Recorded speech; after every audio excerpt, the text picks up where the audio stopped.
You are listening to the Obstructed View Red Sox podcast, presented by Beyond the Monster.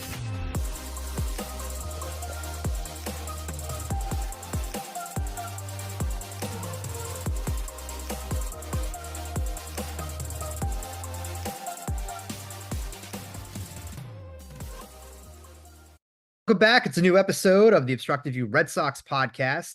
I am returning your host, Chris Henrik, here with Jamie Gatlin. We have a special guest this week. Before we introduce our guest, Jamie, how's it going? It's going good. We finally got some moves going. Contracts are being deferred for decades. It's a great time in baseball right now. Yeah, there's moves, but it's not with the Boston Red Sox, unless you want to talk about the minor league moves that they made, like the free agent signing of Jamie Westbrook, who's with Scranton, the Yankees AAA team. He will be on the To the Show We Go podcast that's recording the same exact time as we're recording now. You can catch that episode on Wednesday morning, or I guess in this essence when you listen to it today.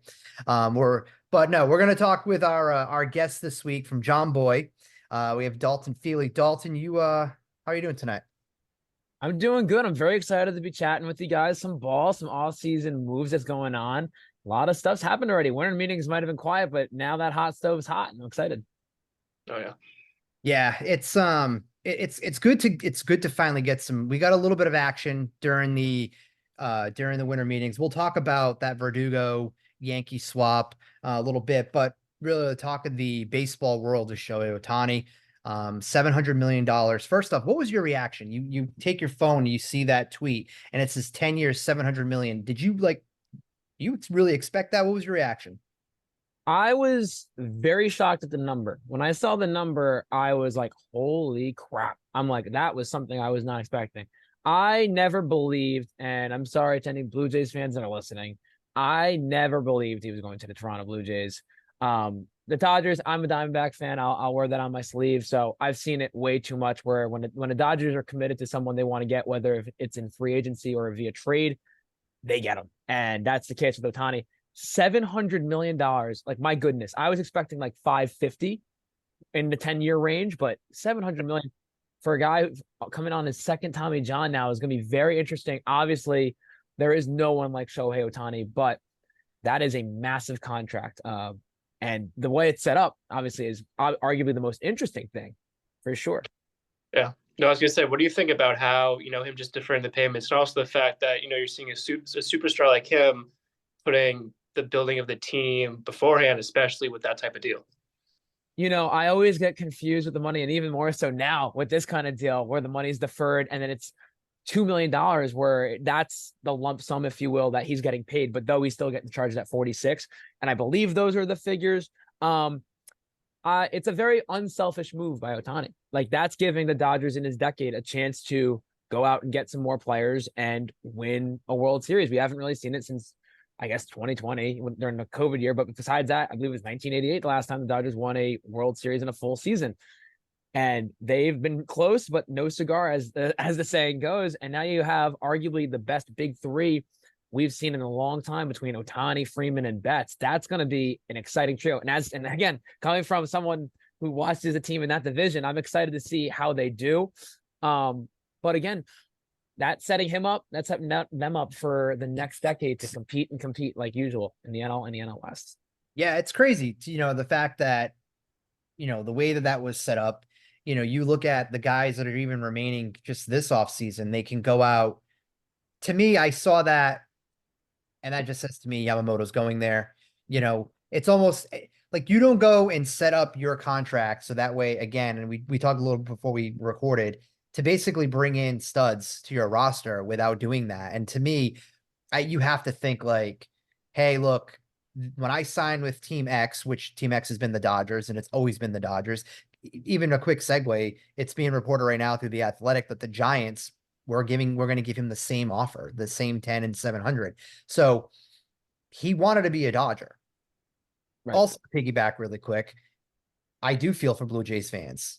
First off, the fact that Morosi was that wrong and then proceeds to still be on TV. I hate to talk bad about other people who report, but I don't know how you could be on TV and be that off.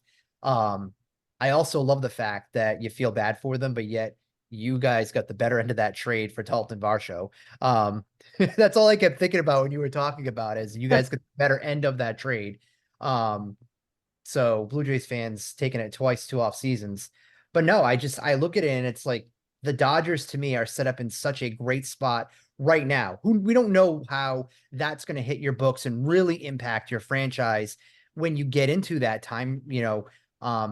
A lot of people are starting to go on social media, fans are, and it's circumventing the rules. It's not. It's part of the CBA. This is what Major League Baseball and the owners, they all agreed upon rules and regulations of stuff. But do you think that in a couple of years that they're going to look at maybe wanting to try to change that or it's business as usual? I think they might try to change it. This is such a unique deal to where, correct me if I'm wrong, we haven't seen anything where it's that much money deferred within a contract. Obviously, the 10 for 700 is the biggest contract in North American sports, if not the world. But we've never seen this much money deferred. And it's funny because Bobby Bonilla Day ends in the year ends in 2035. Ohtani Day, which is going to be the new one, starts in 2034. So I guess we're not going to miss any gap. But going back to your question, there could be an adjustment. I think it's going to depend on how this plays out for the Dodgers financially, and what they do, how successful they are. I think on the short end, I'm curious if teams start to do more deferrals with some contracts, like a Blake Snell now, because Snell's still out there. Yamamoto is now a great example too of 2 guys I think can make a lot of money that teams might now want to defer after seeing a deal like Ohtani. Yeah. My only worry on like to be concerned about it is what if you have that perfect storm in free agency and you get 3 players and they get together, they got the same agent, and then they're going to be like, you know what? Let's look at what the Dodgers just did. I'm going to get paid either way, whether I'm getting it now or I'm going to get it in 10 years. I'm getting that money.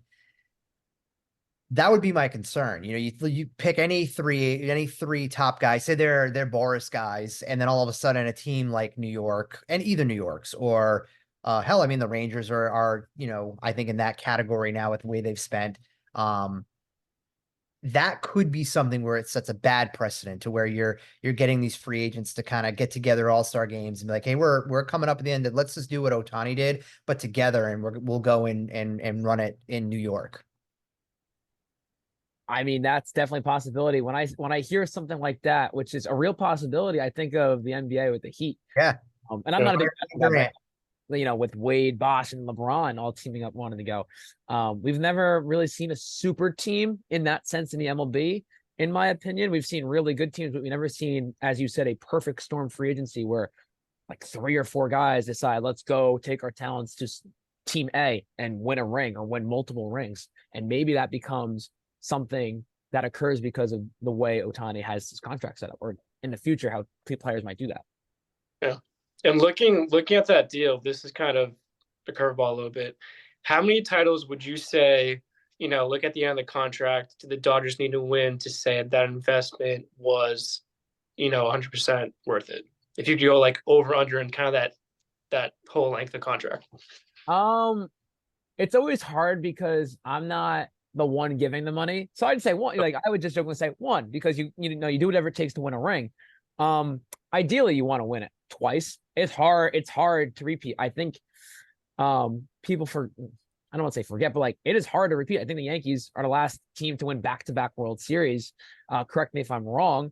And that and in a 10-year span, granted it's a decade, but win 2 World Series titles for a team that hasn't really won one since 2020, 1988.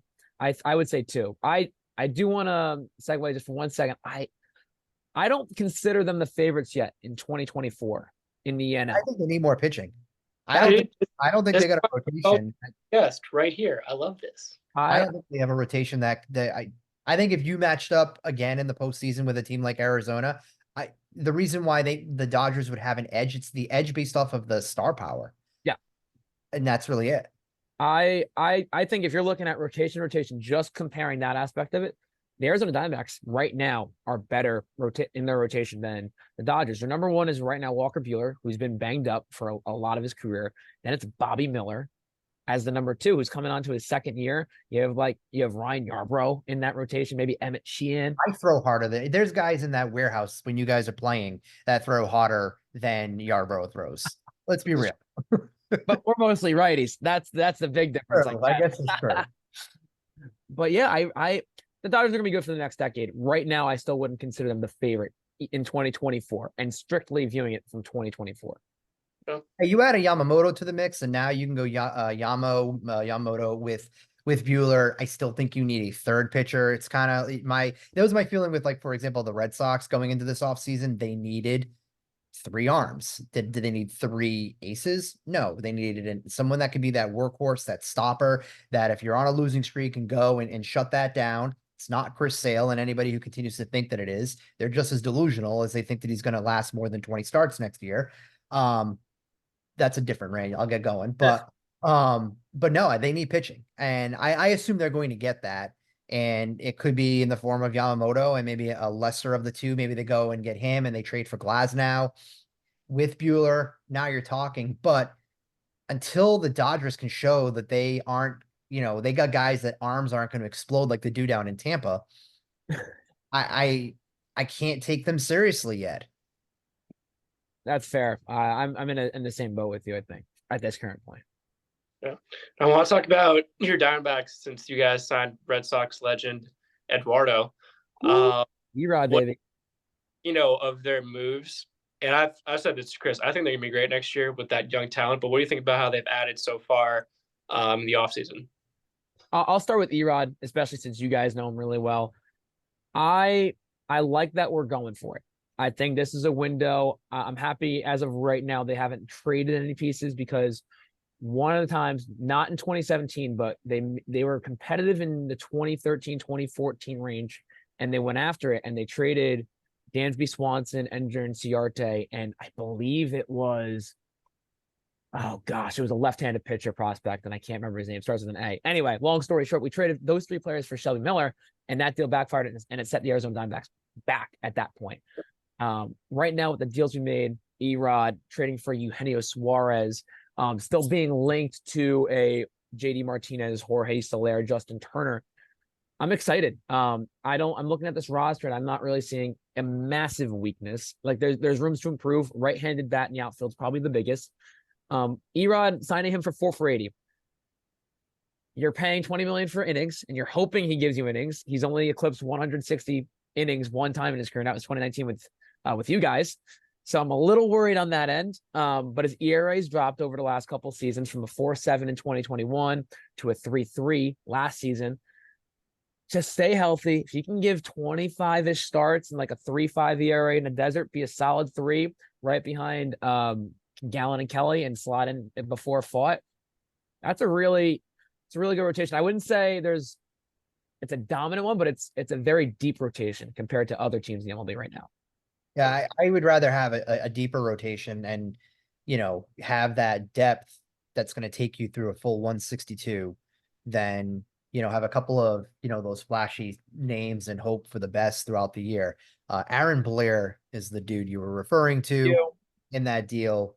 Not a major loss in that respect, no. For 2 big league seasons, but no, I think the Diamondbacks, with Alek Thomas, who dude is fast, incredibly fast. He's super talented. Not even mentioning the fact with, Corbin Carroll, like there's a lot, Moreno behind the dish. Like there's a lot to be excited about just off those 3 players alone. And then, going out, making the swap with the Mariners. There's a lot there. And I think the window is pretty solid. And I think Mike Hazen is the right guy to continue to lead that charge.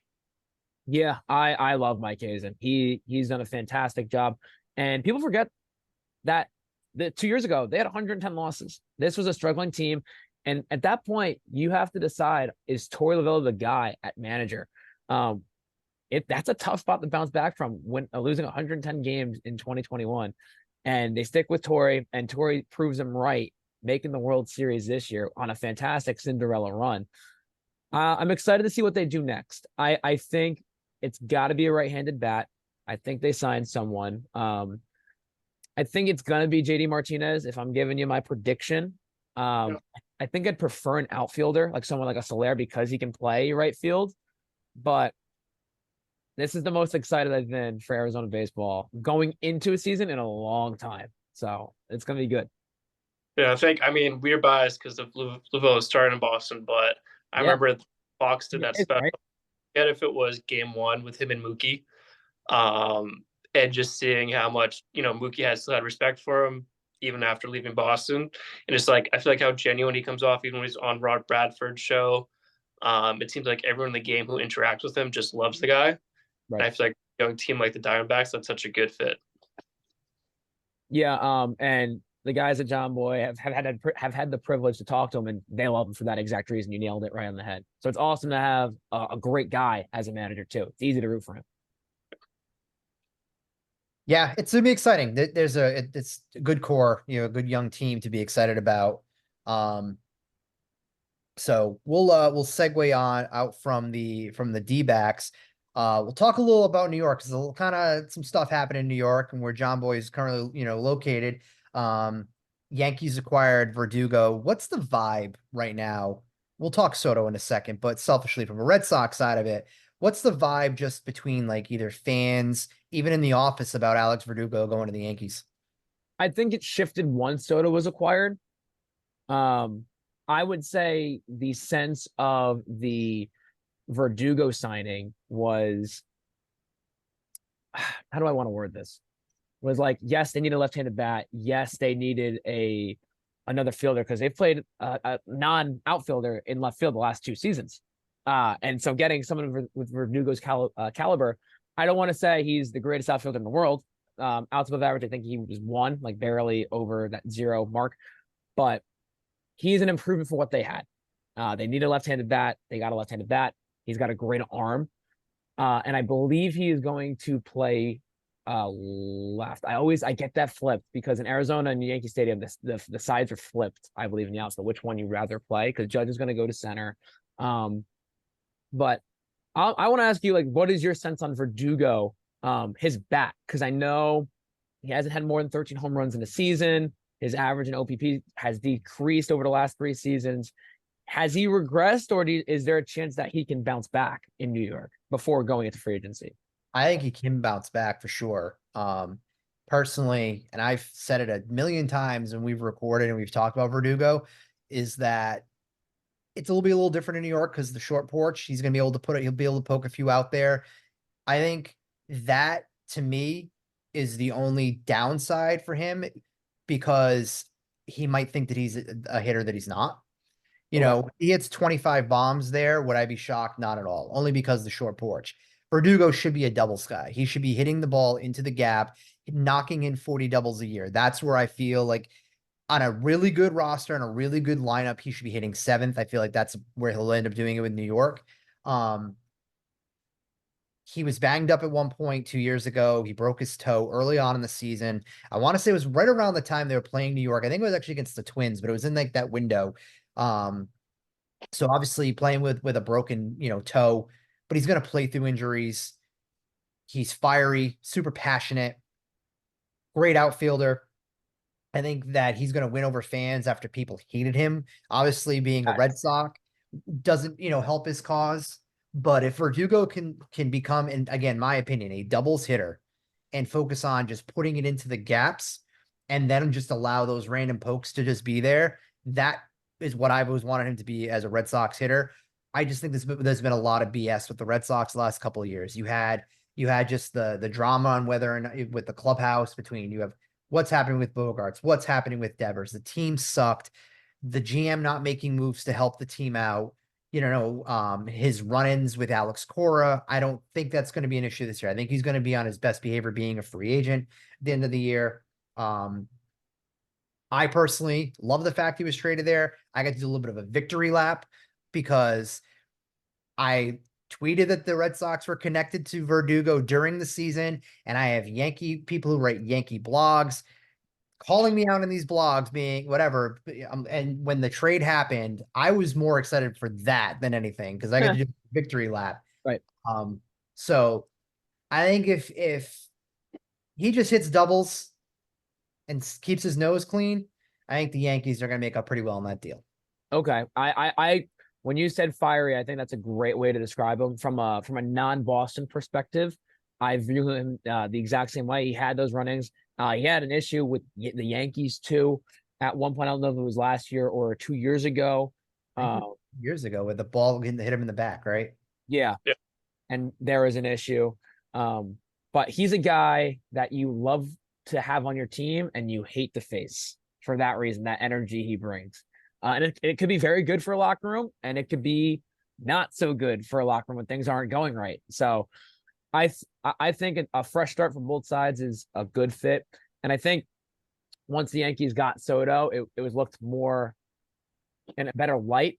Granted, they were happy about the deal because it was, like Weissert was probably the biggest piece, or Fitz, depending on if they think Fitz is going to be like a really good right-handed pitcher for them. But it wasn't as expensive because he's a free agent next year. I also think too, the New York fans are happy that anybody but Aaron Hicks will be playing in the outfield. I know he got DFA'd and he went to Baltimore, last year or two, but I think Verdugo is set up to fail the second he was traded here because he was the centerpiece of the Mookie Betts deal. People hate that trade, will forever hate that trade in this market. It'll be talked about ad nauseum when we're old and gray, because I mean, people who have never even seen Babe Ruth, you know what I mean? Or no, like we'll always talk about Babe Ruth, you know what I mean? Like that'll always be talked about. It just kind of falls under is what it is. And then people see what Mookie Betts does, and you're gonna have Red Sox fans that will never ever admit being like, well, he's not a power hitter. He's not Mookie Betts. He never was gonna be Betts. The only thing that bailed out him going to New York, in my opinion, is the fact they went and got Soto, because if he was the big outfield addition, that's pressure already. And he's already in a market that was, eyeballs are on him there. He can just bat seventh, play left field. He was a Gold Glove finalist for the Sox. To me right now, Verdugo just goes. And the only thing that people are going to talk about is how he looks like Fred Durst shaved in that New York Yankees graphic that they did. Like that's the major talking point of the no facial hair in the grills in his mouth. The last point I just want to say on that, I get it's a historic thing of the Yankees, and that's cool. But I feel like as it gets further and further within the Yankees tradition, if you will, I feel like more people want the facial hair policy gone, like the unspoken policy that you have to shave. And I'm saying, I feel like all fans, like all Yankee fans, all MLB fans are like, get rid of that policy. It's so weird. I agree. Oh, I think that's part of trying to grow the game too. I feel like the last couple of years, you're trying to show more personalities, guys celebrating big moments. I feel like that's just one of those things. If guys want to have grills or kind of have, weird beards and stuff like that, you have to kind of just let them be it, especially if you want to grow it in a market like New York. 100%. Yeah. And also, we know Yankees have been busy. What are your thoughts on just how aggressive they've been in not only acquiring, Soto, but guys like Verdugo, and just adding to this lineup and being one of the most active teams when a lot of teams, are still kind of making moves?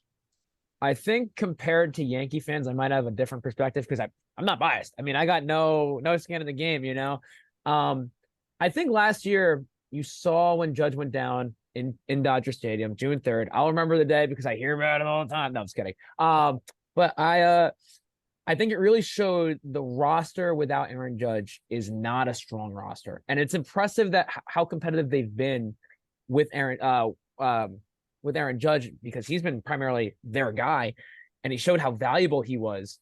So they finished the year 82-80. They finished that 500 mark, which is huge. They keep that 30-year streak going.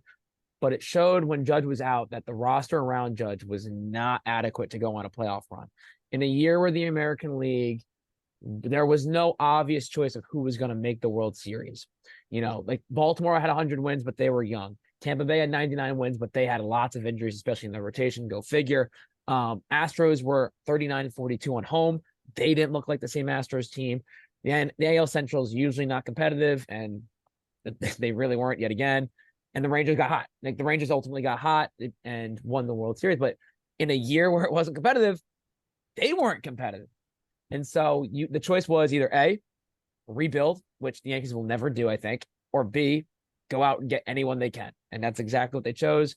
They get one of the biggest stars in baseball. They get Verdugo. They're going to try and land Yamamoto or another starting pitcher.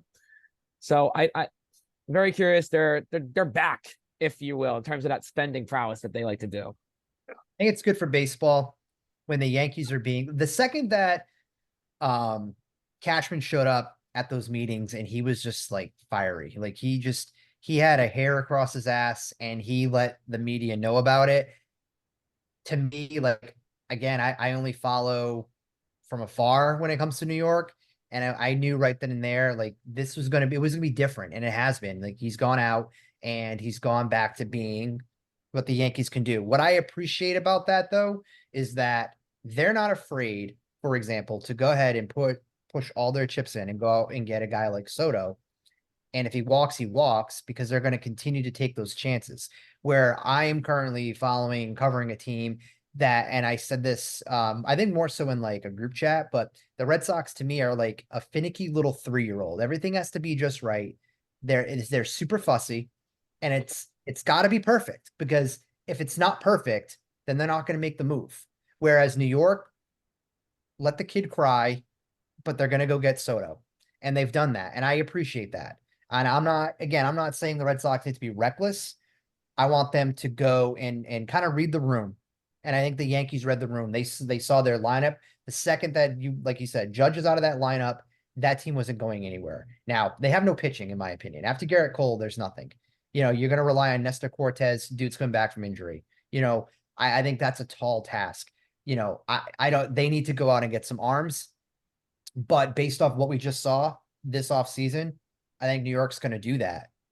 And I think they're going to be in a spot to challenge a team like Baltimore. Look, Baltimore was great all year, but they showed they didn't have pitching. At the end of the day, they really didn't. And that caught up to them in the postseason. Their bats went quiet too, but it also showed in the postseason. So I hate to say it, but obviously they got to win. They haven't done that since 2009.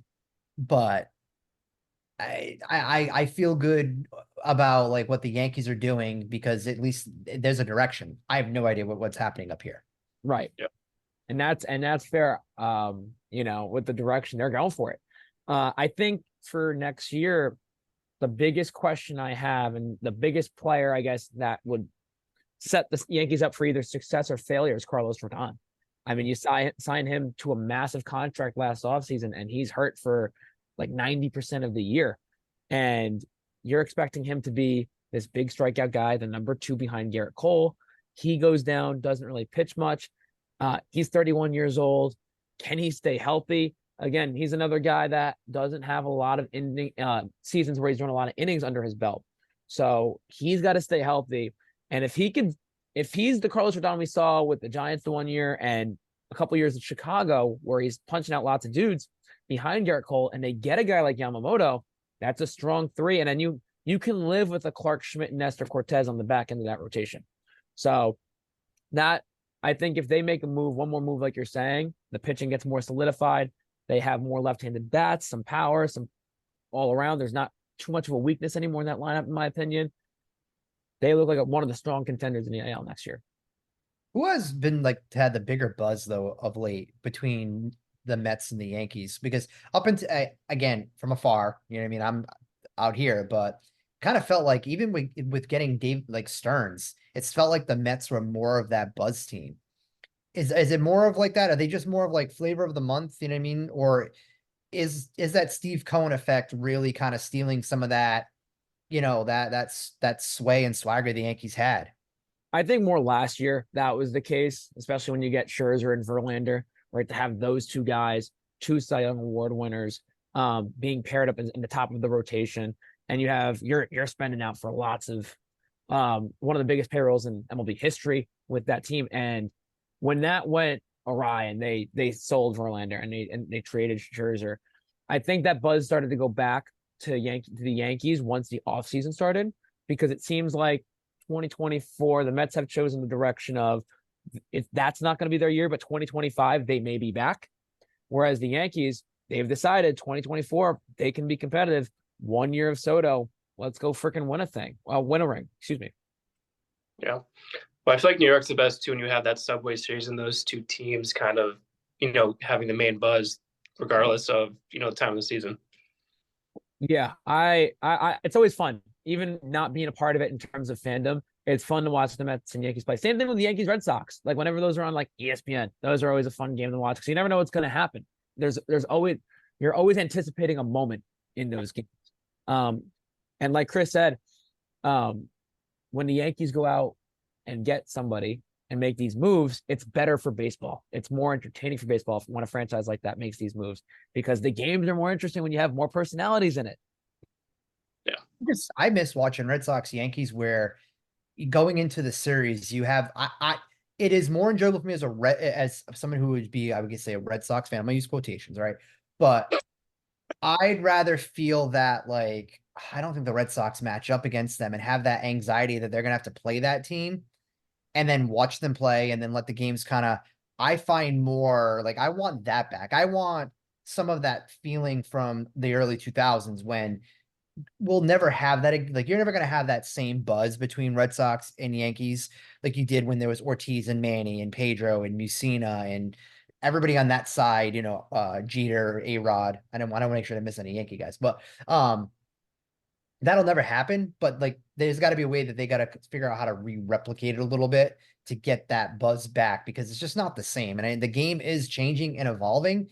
And you're getting these different matchups that people are getting excited about. The Phillies are becoming like that's the place during the postseason. That's the ballpark you want to go to. You know what I mean? Like that's where you want to be. It used to be, hey, like it's Fenway Park. Well, they don't have postseasons at Fenway Park anymore. And when they, because this is not the business the Red Sox are in any longer until they do something to change my opinion on that.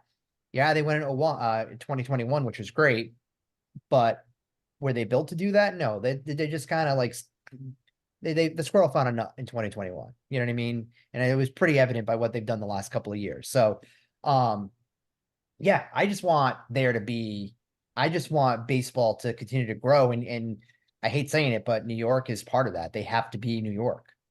Yeah, big market teams, when they're good, it makes baseball more intriguing to the public eye. And I kind of learned that when I started working at Jomboy because I looked at it from a Diamondback perspective, like my whole life, most of my life, small market team. Like I want these small teams to be good because I'm a fan of a small team, and I think it's really cool when the quote unquote the kids at the teams on the kids table compete with the teams at the adult table in terms of spending.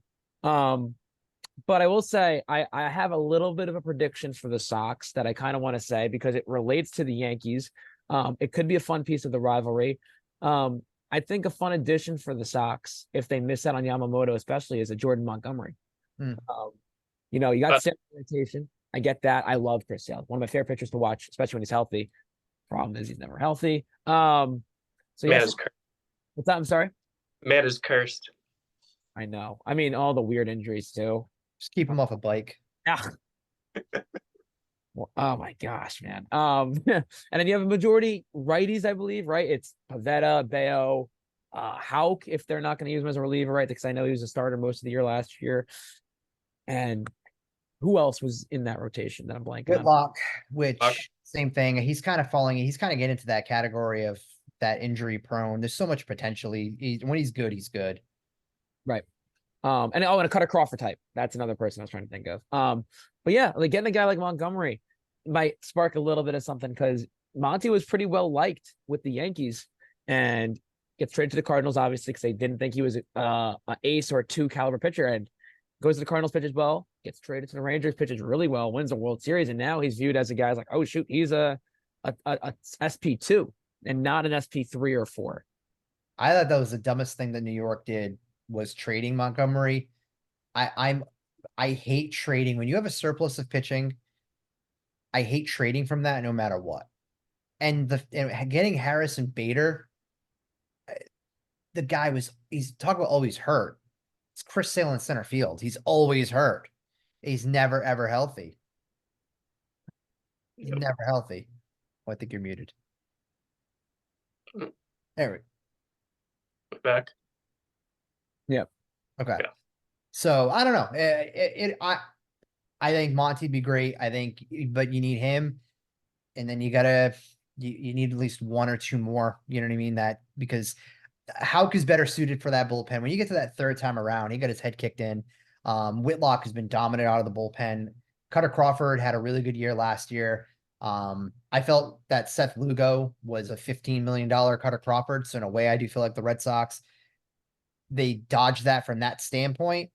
They do need pitching. So I wanted the pitcher from that perspective, but I also want a pitcher that can go. Bayo threw the most innings. He was 157 innings last year. You know what I mean? Like they need guys that can go and take the ball and eat some innings and take some pressure off that bullpen. So when you're going and dipping in and, Chris Martin had a great year. Brendan Bernardino was a massive surprise, being being DFA'd from the Mariners. It's always seems like the Sox been finding that random little, one-off, but Monty, yeah, I think that's the guy they should go and get on top of Yamamoto. But if they end up with him and then they make a trade, like what I love Corbin Burns, I just don't know if that's fitting the mold of what they're trying to do. They want young, controllable. I think Burns would be great, but why give up the prospects when you can just wait until the offseason and try to give them the money? Yeah, totally fair. Maybe, I don't know what the vibe is if 2024, 2025 range, but like a guy like Woodruff would be an interesting guy to go after who's not going to pitch much of 2024 and he's a reclamation. I would give him the James Paxton deal. Give him exactly what they did with James Paxton. Get him within your system. Get him comfortable with how you can rehab him. Paxton, that was one of the things. I saw him a lot down in Worcester. I spent a lot of my year, the first half of the year. I got like sick towards the end of the season, so I didn't really have much of a presence. But being around the Woo Sox so much, Paxton was there a ton. And, just chatting with him, and he was just kind of talking about, why he appreciated being with the Red Sox so much. And it was really because of just how the medical team was. Go and do that with a Woodruff, and, then you roll it back into next year. And it also, you have enough pitching at that point. He doesn't need to be, the 2 or 3. You can just go and let him pitch and just let him get back and then approve me deal and then go and pay him. Makes total sense to me. I'm on board. If that happens, like sign me up. I'm on the train. Let's go. All right, we're gonna segue a little away from baseball. So, and then we'll start to land this plane a little bit. So we'll go, Jamie. So tell us about how you got involved with Jomboy and just how it's been helping them create content. Oh, it's a funny story. I'll give you the somewhat cut down version because I could talk about it. It's a really odd story. So I'm friendly. I'm hometown friends with Nick Casano, also known as Nicky Cass, social media TikToker, the Italian comedian, if you will, the TikToks and whatnot. And so he's invited to play in Jomboy Media's JM Warehouse games. He's for floorball, the first floorball tournament. And last second, this was, I want to say like June of 2022, we were filming it. And last second, someone got COVID like the day before filming. And so they were out. Nick calls me and he's like, "What are you doing Friday through Sunday?" I'm like, "I'm working Friday, Saturday, Sunday. I'm available." "Why?" He goes, "Can you get off?" I'm like, "All right, what's going on?" He seemed panicked. And so he says, "Do you want to play floorball?" I said, "I don't know what floorball is, but I'm in. That sounds fun." And so I come to the warehouse, play some floorball. I was lucky enough they liked me. They brought me back for Blitzball Battle 2. Me and Nick were teammates. Went on a little bit of a run. They liked me again. They were looking for a baseball or just a sport researcher. My background, I did football research for years, and I was also a football coach. So that's where my background actually comes from. But I've also been an avid baseball fan, so I know how to do baseball research, which helped me land my job. And then I started January 2023 as Talking Baseball's head researcher, among other tasks that I do. Good stuff. What are some stuff that goes into, I know probably research is pretty, straightforward, but what kind of is like that day to day? Is it just kind of looking up stats, or kind of what's your day to day look like doing that for them? It's a lot of it's looking up stats, a lot of reading, because it's different when you're doing, because obviously they're talking Yanks versus talking baseball, where Yankees is strictly Yankees baseball and talking baseball is the entire league. So for me, it's trying to read what the beat reporters are saying, try and get a vibe of what's going on in each team, because it's not like I'm watching every game that's going on every night. That's just physically impossible. If there's 15 games going on a Tuesday night, 3-hour games, 45 hours, it's 24 hours a day. So it's physically impossible to watch the whole game. So I'm trying to pick up the vibe of what's going on within each team and how the game's going. So a lot of reading, a lot of looking up numbers, whether it's on like a baseball reference or fan graphs, checking the injuries. So doing a lot of that baseball stuff, organizing it, putting into a couple sheets for them. Because they all know ball. And it's so funny between Jake, Jimmy, Trev, and BBD, because all four of them have like different mindsets and what they like and how they think about the game of baseball. So it's funny prepping stuff because each one could use it differently, and they all bring a variety of baseball knowledge to the table, which is so fun to watch when they put the product together. And I'm just lucky to be a part of it. Yeah, I think the first Jomboy thing I ever saw was the lip reads. Oh, yes. And what I love about that is regardless of the team or regardless of the play, I feel like everyone, I'm like hysterically laughing. You guys always nail it, regardless of what, like the background of what's going on. They're always spot on. Jimmy's amazing with those. Like he finds like the smallest possible details to include, which are important. And it's like, no, it's like, how the hell did you find out, see that, or know that, or figure that out? And watching him do it, like watching him in the process of creating a breakdown, it's remarkable. Yeah. Do you have a favorite breakdown that he's done? Let's see. Recency bias. I love the Chiefs right now with the Patrick Mahomes and everything that's going on. 'Cause I'm a big football guy, so it's funny seeing him do a football breakdown.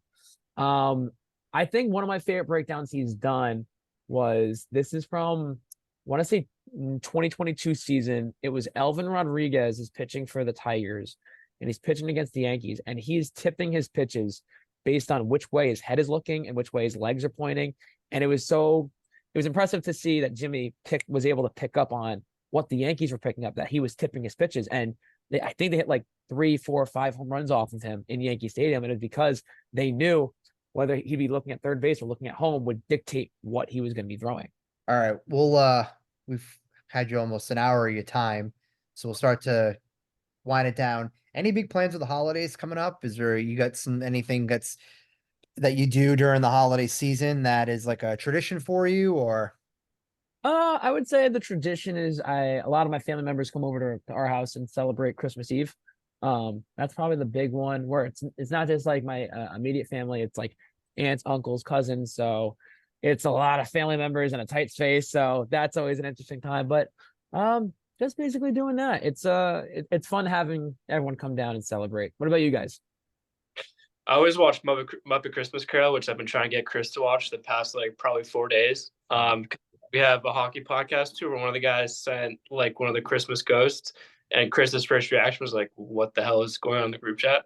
Well, I don't know that for kids. So I watched that. I made a listen to the soundtrack, and I've been trying to get Chris to watch that for probably the last week and a half. Yeah. So this holiday season, so like it's pretty basic. Like I'll go to my parents' house for Christmas Eve. Very simple, my mother likes to, she always asks what she should cook and make. And I'm like, just put a bunch of side stuff out. You know what I mean? Let people pick, you know what I mean? I will always say like, I'd rather have a meal of just all sides than there being a massive like entree. Just keeping it kind of simple. Probably what I'll end up doing then on Christmas. I'll go to my parents. I actually have a weird tradition on Christmas that I usually do is I always have coffee, and my mom always gets these like finger sandwiches, and I'll always have like, it's weird. I can have like seafood salad with a cup of coffee at like 8 o'clock in the morning. It's very weird, probably kind of gross. But it is a unique. But this holiday season, I have been on this like Christmas rom-com movie kick. I don't know why. I have no idea why, but I am just blitzing through. If I continue at the rate that I'm going, I'm probably a step away from, maybe a step below from the Hallmark Christmas ones on there. And I'm trying not to be that person, but, so the Muppets don't fall in line, but I might watch the Muppet one just because so many people have continued to talk about it. Try it out. Yeah. It's a great film. And also your little sandwich thing, that made me think of Will Levis and his mayonnaise and coffee. Like as soon as you said that, that's my comparison to your combination. Well, I could eat anything at weird times because for like 7 months, I worked for Red Bull, and we used to work for Red Bull Distribution Company. And I'd have to be there at the warehouse for 5 o'clock in the morning. So when 9 o'clock in the morning hit, that was like lunch for me. And I could literally, you could give me Chinese food, lasagna, like I could eat anything at that time. So now it's just kind of stuck with me. I can have anything to eat at any time. because, when you're up at 3:30 and you're at work for 5 and you're schlepping cans all around New England, like, you can eat anything at any point. So That makes sense. I think that makes more sense than the finger sandwich and coffee mix. But being able to eat anything at any time, like I'm cool. I'm cool with that. I get it. yeah, it's one of my many unique things that I'll do. To be fair, I will say I am known around the office to have the worst food takes. So I can't be the one to judge. I can't. Well, what's a bad food take? Yeah. Nick hates this one. Hates it. I don't like pasta. Really? Why don't you like pasta? Interesting. I genuinely have no idea. Like I don't know if it's a texture thing or a sauce thing.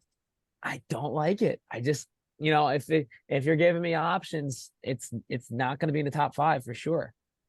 What's your top? What would be in your top 3? I guess top 3.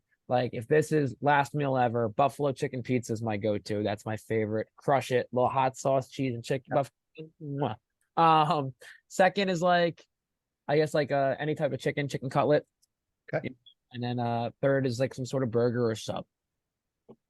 I'm gonna have to go get food after this now. I'm getting hungry. So I'm with you on the sandwich piece. When it comes to food, it's definitely like that texture. I gotta have, like, because I just, anybody can just go and throw certain shit together, but when you get some texture to it, and I guess volume is really not the word I want to use, but it's the only thing that's coming to mind at the current moment. Like admittedly, like there's only certain things I can eat at the current moment because like my stomach's a little I'm messed up at the moment. But when so I've had more pasta than I care to want to have, but I'm on like this chickpea pasta because it's got like a ton of fiber in it. So that's different than your traditional pasta. But I'm big into just like sandwiches. You know what I mean? Just give me like a turkey Reuben with the sauerkraut and some of the sauce on it, and toast it up, crunch, boom, we're good to go. I haven't had a good burger though in a really long time. I can't really do red meat at the moment, but when I can and I can get back into it, it's on the list. I eat like a 5-year-old. Like I am not the nutrition value. I don't want to talk about it, but like it's. I would say the other food take I did want to say was that cereal, no milk, It's dry cereal. That's it. That one, like certain like Frosted Flakes, I can get behind that with no milk with certain cereal. Those crunch, This is true. delicious. The last cereal that I had, I've never been a big cereal guy, but I did have Cheerios, Honey Nut Cheerios, and I would just have them and I just snack on it. I can't tell you the last time that I had like a legit bowl of Apple Jacks though. When I did cereal, Apple Jacks was my cereal. Good choice. I'm with you on Love a good bowl of Apple Jacks. So I guess that's what we'll go ahead and we'll land it here.